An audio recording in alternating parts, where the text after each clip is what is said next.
Okay, I'd like to give you a quick demonstration on how we could use Jupyter Notebooks to supplement the activity manual, or even maybe eventually replace the activity manual for our undergraduate physics students.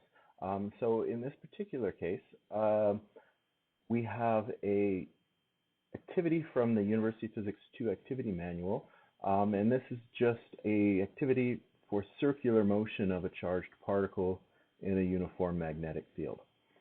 This activity, we present the students with the Lorentz force law, and we assume that the electric field is zero, and then we ask a few questions. So the first question is, does the magnetic force do any work? Why not?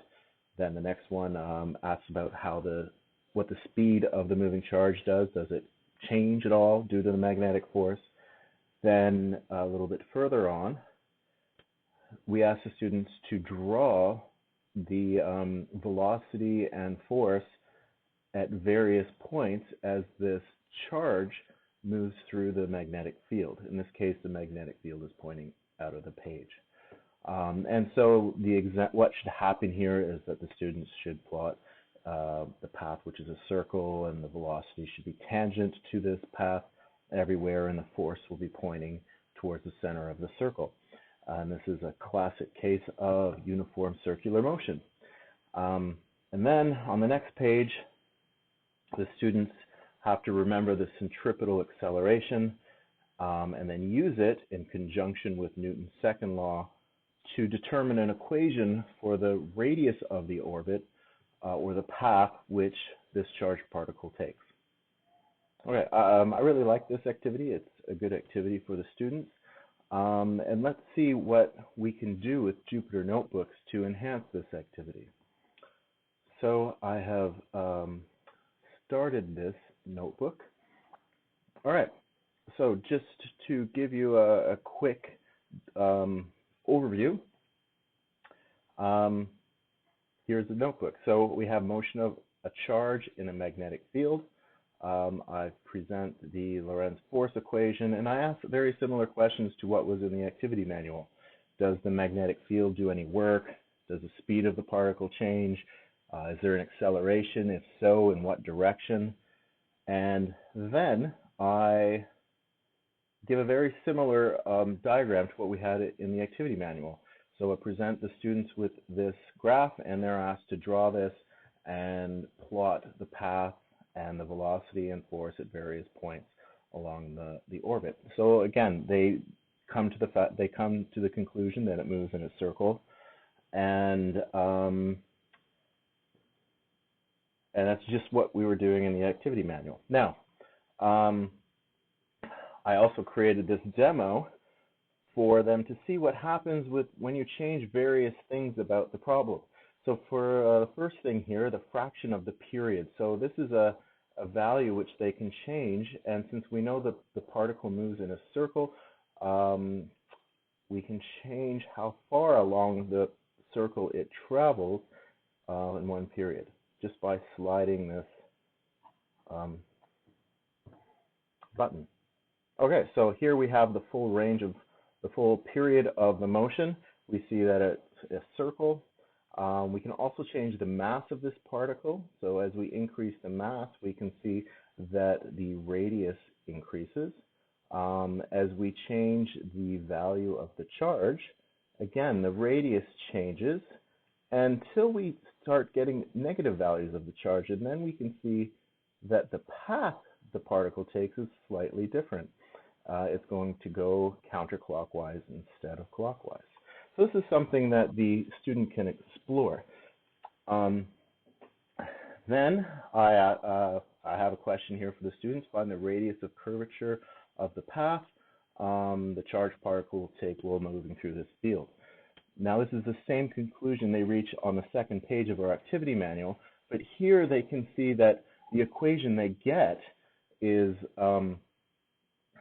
how that equation that they get relates to these quantities that we're changing and how the radius changes. So they can confirm their observations. Now, if I just go back to the top, what is driving all of this is just some code that I've written, and we can take a look at it. So I'm just going to toggle the view here, and I'll show you the code. Now this code is hidden, but the students have access to it. Just as you see me get the code right now, the students can do this, and they can see how I wrote the code. So the first cell here, I just have some imports. Same with the top of the second cell here. And then I have my functions written in Python.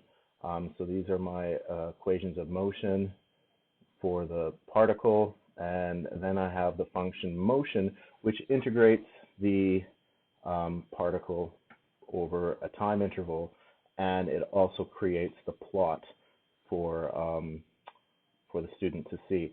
And then I have another function here which is used to animate and create the sliders that you saw a little while ago.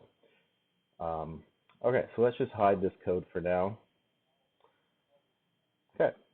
Another thing I want to note is that this text that you see here, this is actually very similar to LaTeX code. In fact, we can use LaTeX functions to plot to show some math. So this is very useful for presenting well, math.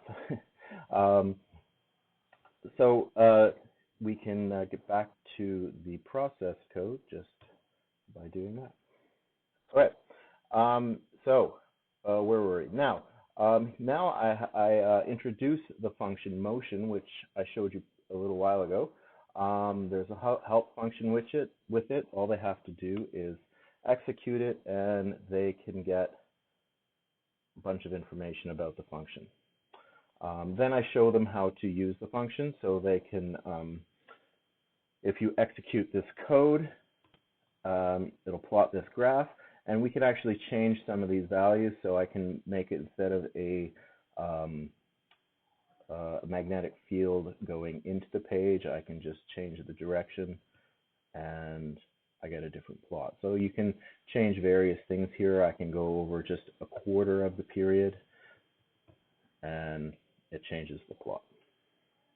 All right, now, and then I have another exercise. So I have the students try different kinds of particles with different charges over different time periods.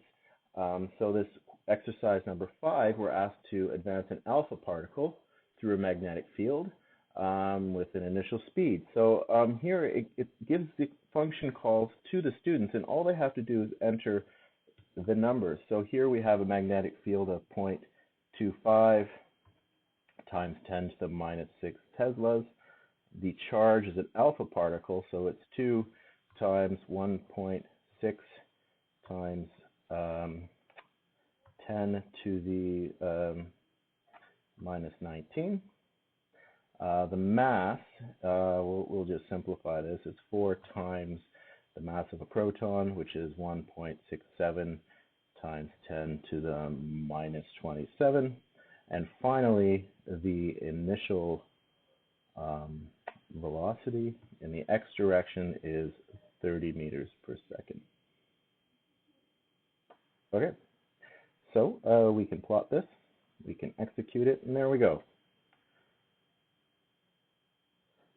Okay, and they can obviously change some of these values to get different plots.